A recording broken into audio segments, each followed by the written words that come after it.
way, in fact, do you know one thing? Sometimes the way people used to kind of carry some news, fake news about Simon Ekpa always baffle me. And I know that people are catching fun with it. That is to them. But unto me, I am here to speak nothing but the truth. Because I'm a man of the truth that stand to speak on the truth, ready to end by it. Nobody, not even the Indian president is worthy to arrest Simon Ekpa. Let the Mr. President Asiwaju Ahmed Bola Tinubu whatsoever he may call himself go and hold another G20 meeting in case of because of Simon Ekpa. He cannot arrest Simon Ekpa because people are throwing it that Simon Ekpa has been arrested, and that you look at it now, Simon Ekpa has not been arrested, and he can never be arrested because coming December 2nd is the main day. You did not see somebody on social media for a while on his S handle or Twitter or whatsoever, doesn't mean that the person has been arrested. Listen and listen good. This is a game of wisdom, a game of knowledge, and a game of understanding by the divine direction of God that is following Simon Ekpa. Listen to me. What Simon Ekpa is doing is not carnal. It's running a spiritual things. And let me tell you this. Hear me and hear me clearly. When Simon Ekpa decided to lie low now is this. Because we are now at the injury time. He has to lie low for some certain things, especially in social media, in order for him to come out in another angle, in another dimension. That was why he shut off from his S handle anything has to do with social media. He is on the verge of the final touches, final movement, final way on how to come back and shock Nigeria and shut Nigeria. Shocking Nigeria and shutting Nigeria. That is the last move. And that is the mood that he is now. Nobody, I repeat, nobody have what it takes to arrest Simon Ekpa. But are you saying this because of is a friend or a close friend with the Finland president? That's why you feel like he cannot be arrested here in Finland? Listen and listen good. He's a good friend, and Finland Prime Minister knows what it is to fight for freedom. And at the same time, I am not telling you only this. I am telling you based on the spiritual angle. Are you getting it? Because Nigeria never sees Simon Ekpa coming out now. What they knew before was nnamdikanu in detention now. And now somebody have risen up called Simon Ekpa. And now a date has been fixed. The date which has been fixed remains few days now. Are you getting it? So, and that was why he shut every social media handles of his so that he can react spiritually with the God Almighty that have been on their side, that still kept nnamdikanu in the Nigerian DSS custody. Despite all the maltreatment, yet he's still alive because the legends live on. So Simon Ekpa can never be caught by anybody. I repeat, by anybody. Nigeria no reach. And that is why Simon Ekpa is using this opportunity because of this rumor of him being arrested.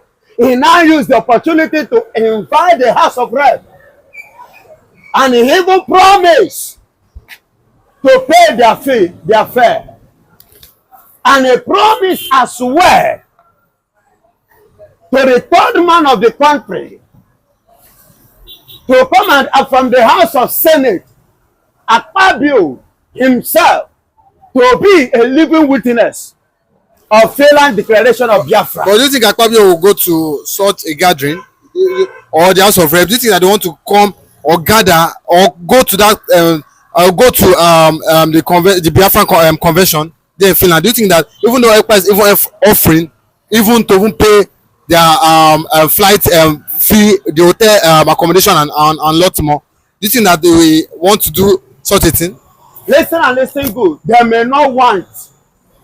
They may not want because being serving under the Republic of Federal or the Republic of Nigeria, on this they may not want to go. in the name of Nigeria, but I bet you 1 or 2 persons is going to be there. But they will not be there in the name of Nigeria. They may be there on individual basis. And that is to tell you the kind of heart that Biafrans have. We are the people that accommodate. We know how to accommodate people. And that is the hand that Simon Ekpa is extending to every government authorities in Nigeria who cares to come and join the Biafrans and celebrate their declaration in Finland come December 2nd. So if they said there is the fear is more, Simon Ekpa is extending hand of help, love, because Biafra is all about love. And Biafra, another name for Biafra means Onyaga na nwanne ya. Are you hearing me? Onyemenagene, Onyaga na nwanne ya. Wherever you are, as a Biafran, as an Igbo man, as a Biafran man, he said, do not abandon your neighbor, your brother. Don't forsake your brother. Embrace your brother. And that is what Simon Ekpa is trying to do. Our brothers, though you are eating from the post of Nigeria, that doesn't stop you from not coming to join and celebrate. I know it will be difficult to come there and represent Nigeria. Even if you cannot come there as a representative of Nigeria, you can as well come. The invitation is thrown open. Come, let us celebrate and rejoice together, because I know that when we finally, by the grace of God and the life of Simon Ekpa, achieve this dream, 1 or 2 persons of you that is in the rep or senate, we want some slots, a kind of position in Biafra land, in Biafran government. I know that, and you know, even if you do not come out of shape, your children will wake up one day and come for it, and it will be given to them. Nobody will deny them, because we are lovely people. We welcome people, and we know how to let go. And by doing this, our brother that have been in the custody of DSS and Nigerian government, federal government, are not doing anything to release this man. I could remember what Okorocha said a few days ago. He said they should free that man. And moreover, look at the burial of Ifan Yoba, that they said they will not bury. They were like, Okorocha was like advising that they should use this to free nnamdikanu. Are you getting it? So all these things are to tell you that Biafran, Simon Ekpa, is a man of love, of integrity, or a man of dignity, a man that knows how to gather his people together and allow them and lead them to the way that they're supposed to go, and enjoy their home and enjoy the provisions naturally that God has blessed them with. Are you hearing me? So by doing this, this indicates to you and I that all the rumors of him being arrested, everything is rumor. It is not true. It's not true. It's not true. But for Simon Ekpa, do you not think that him not saying anything for the past 3 days, do you not think it's putting the minds of the Biafrans putting them in panic mode? It is spiritual. Him not talking spiritual. Excuse me. It's not spiritual. It is spiritual. You will not understand. It's common sense for him to come out and at least excuse me, give these people update as regards. Excuse me. He has updated us. He has updated us. We understand the game. We understand the thing. There was a time, even before nnamdikanu was arrested, there was a time nnamdikanu stop some kind of speeches and addresses.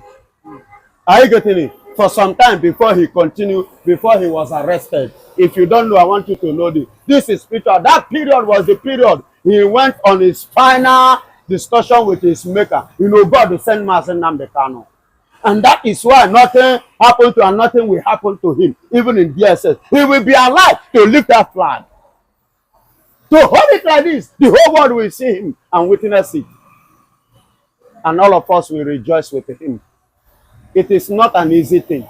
Whosoever that say it is easy, let the person try it. It takes one who love. It takes one who know what love is all about to give his life for his people. So what Simon Ekpa did, or what is going on now, is the normal thing. People must not continue. No, the time, like I said before, we are in the injury time. So a lot of steps need to be taken so that you will be well equipped, both spiritually, mentally, physically, and otherwise. And that is the system, and that is the game. And that is what Simon Ekpa has embarked on. So I'm using this opportunity to encourage others who do not understand this, to educate those who do not know this, for them to know it. Let them not be in panic. You people should not panic. Relax. Nothing there. Okay. But do you think that when the declaration is made December 2 and nnamdikanu there is in the DSS custody, do you think that a lot of the Igbos will be happy as regards this? As I'm talking to you, as I'm talking to you, didn't you see it that in Imo State, in Enugu, there is a serious protest? Didn't you hear that? There is a serious protest about Mbaka missing. The youth now are sending serious message that they give federal government 48 hours. If they did not produce Reverend Mbaka, that the youth are going to involve more on what is there already happening in the East. Are you not hearing that? As in how? Definitely, they will come out in a mass protest to stop many things that is happening in the Southeast. Because youths are angry. You know, he dances with the Nigerian government before. I mean, Reverend Mbaka. Now he has come out to start speaking the truth, and he disappears. Listen and listen good. When he finished the declaration, remember the condition that he gave to Nigerian government. He said, you are asking for dialogue. He gave them number one step. He said the first step is to release nnamdikanu. True of us, my coordinator. True of us. He said he should release all the detainees that is in their custody. I mean, not be so. So definitely, after the declaration, the next step is on how to free our brothers. Because they are being detained illegally. Ndume said it, that the best way and the better way for this country is for everybody to go their own way, to part different ways. Are you getting it? So listen and listen go. After the declaration, the next step, you'll begin to see the next step. That time, everybody will know that CNN might have announced it, BBC, other radio stations, probably in Nigeria. Or Nigeria may decide not to. But the world, international, we already take the note. Then we'll come back and stand as a nation of our own. Then we begin to demand for the release of our people. And there no born Nigeria where they go give us our brother. I'm always aggrieved by questions sometimes, because I know that Ekpa is not a criminal. I know that Ekpa is somebody that is agitating for emancipation of Biafra. And actually, if you ask me, I will tell you that agitation for Biafra is not evil. And that's why it irks me anytime anybody says that IPOB is a terror group. It's annoying that all their effort that they've been putting, to curb insecurity in Nigeria has been truncated by Simon Ekpa and Tunji Bello. Do you think he's right with what he said? Tunji Bello is a bandit, a criminal from Sahel country. All these two, Libya, Niger, Mali, and so on and so forth. And Colonel Musa knows better how to fight Tunji Bello because they are all Muslims. They are from the same ancestry. They have the same religion. And the cause the bandits are fighting, I don't know. I can't actually know. This is a specific thing that bandits in the north are demanding from federal government. So what I know is that bandits, the word bandits, they are thieves. They are garrisons of armed robbers. They are a band of, bloody gangs that forcefully take away people's belongings from them. The brigandages, you know, brigandage, that's banditry, if you look at the English word. But what I know I can give the whole world the full analysis is on the cause Samuel Ekpa is fighting for. The whole world is aware that Samuel Ekpa is an agitator. He's agitator for emancipation of, you know, his region. East Central State of Nigeria, Eastern Nigeria, Southeast. And the cause of that fight is marginalization, exploitation, oppression, persecution, like what nnamdikanu is going through right away in the cell of DSS. And that's what brings the young man to the limelight as an agitator. He lives in Finland doing his normal business. It has nothing to do with orchestrating insecurity anywhere, in any part of the country. So it's the kind of, you see, the kind of leadership, the kind of political leadership we have in Nigeria here is quite, you know, deceitful. You know, they don't tell people the truth. Cannot just come out and start saying Samuel Ekpa did this or that. And by the way, Ekpa is in Finland. How is it that it's Ekpa that is orchestrating all the insecurity Nigerian military accusing him of? We've not seen Ekpa for the first time. I've not seen him for the first time. All of a sudden, Ekpa is everywhere. Ekpa. Tojibelo, what he's doing, everybody see him. Sometimes Tojibelo come on the camera, he showed himself with his fighters.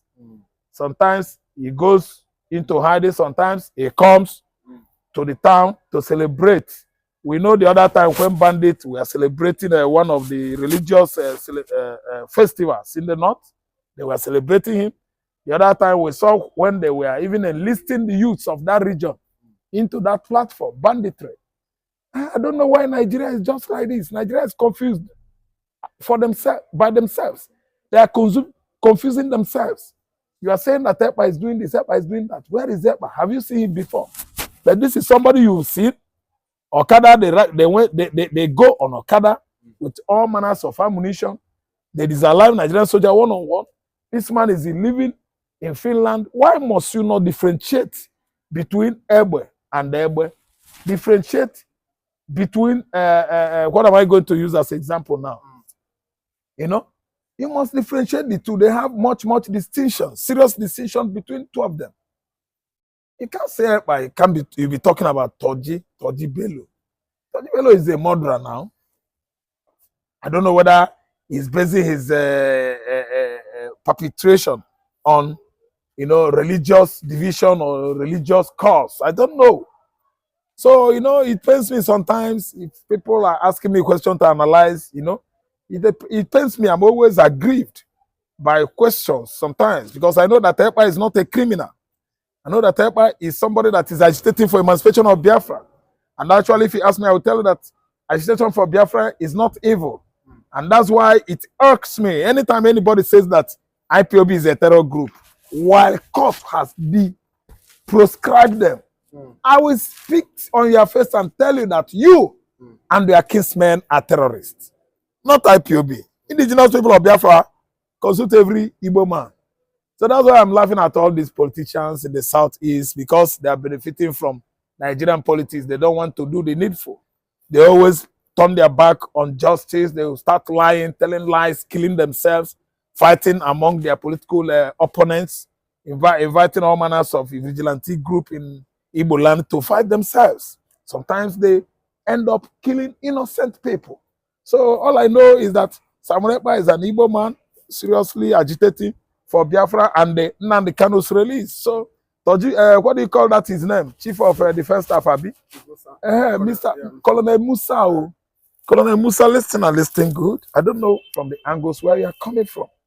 All I know that I believe that you are an educated man and you have your family. I think by this time around we shall own it up that nnamdikanu is wrongly incarcerated there. And if Nigerian nation is doing the Igbos the right thing, Kanu will have no business to come out and agitate for anything. So that's why anytime you people go to court there, you end up coming back empty without allowing the court to take its what? Cause. Because court, you cannot just go to court and start committing contempt, disobeying the court order. I begin to ask myself, are you people there to kill persons, to kill Igbo man only? You people are there to oppress Igbo man. And I have this message for you people. Time has come. Igbo man is free. See, Igbo man is free. Anybody that has freedom of Igbo man should climb transformer. That's the easiest way of, demising, dying. Because Igbo man must go. You cannot just stay in your region. You suck our resources in the southern Nigeria. You stay in your region. Fulani man is telling you that he's the owner of the southeastern Nigeria. That is the owner of Lagos. Even in Lagos State here now, they are all over Lagos with Okada, fighting everybody in the street. It's not good to dance late while the music is yet to come. We are not beating the drum of 10 of drums. So anybody that is dancing now is dancing lame over Biafra. Because Biafra was before any one of you. All of us in this country, Biafra has seen everybody. Nigeria of yesterday, 110 years. That was 100 years, 2014. Everybody is shouting. People, everybody. The ones that are not supposed to. 110 years. Biafra that was 500 years before the coming of Britain. People don't read the history. I just they come, they talk, nnamdikanu, Biafra, Igbo man. Igbo man, you boost tuning in, all of you. Igbo man problem, you boost tuning in. I'm telling you, the right thing to do is release nnamdikanu. Simple. I don't join the truth with anybody. You are Colonel Musa. I'm a Nigerian. I'm an analyst. I say the truth. I don't care what anybody says or cares about what I'm saying. The only thing now is nnamdikanu should be released. Badejo was there. Badejo, the head of Metiala. Metiala unites the whole cattle rearers in West Africa. They are killing farmers in their large numbers everywhere they go. They did in Ghana, Sierra Leone, everything, until they stop Fulani in Ghana. Fulani is no longer there clearing cattle. They are killing everybody in Nigeria for how many years now? Nigeria could not stop them. What a country. I beg you, give me a better question. I beg. Okay, but so we've seen social media go agog yesterday when it was allegedly said that Sheyi Bello, Sheyi Tinubu might be coming out as a Lagos governor come 2027. Do you think that Lagosians we want to buy to this idea of Sheyi Tinubu becoming the governor of Lagos State? Why not? Why not? When you of course know that the APC youth leaders across the 36 states of the federation has at least approved Sheyi Tinubu to be Lagos State governor. He has bought them with the money now, his money and his father's money, and Tinubu has hand on that. So what I mean is that Sheyi Tinubu has right to contest. But if you ask me in this our society of ours, it can't work well. It cannot, because Yorubas, I think, they are not the kind of people that will allow Tinubu's son. No. Why? Lagos is owned by Lagos indigenes. Lagos indigenes are interested on that platform, governorship. And the Gbadebo came last year, they rigged him out. So this time around, it's going to be a game of number. And I will tell you that if Tinubu's son actually does his homework well, he's going to buy the mind of the people. He try to preach against his father's ideology, his father's, political structures that are, turning their backs on strangers. So if Sheyi goes with strangers, I think those his Igbo billionaires will give him, votes he is needed to carry the day. So if he works with outsiders, I think he's going far.